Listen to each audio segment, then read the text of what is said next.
So basically I'm recording this Mac screen. This is my mic input level. What's showing is normally till now. What's problem going on is when we start recording something, a voice memo, and when we go use Siri here,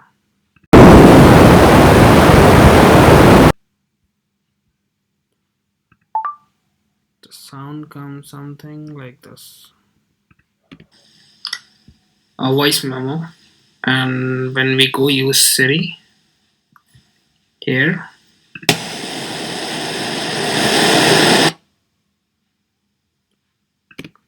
so this is some kind of mic hindrance while using Siri, and I have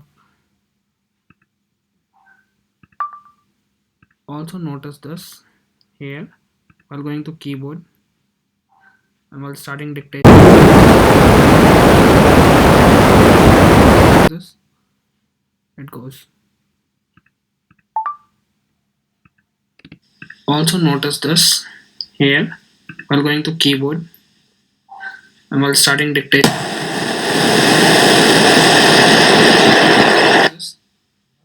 It goes.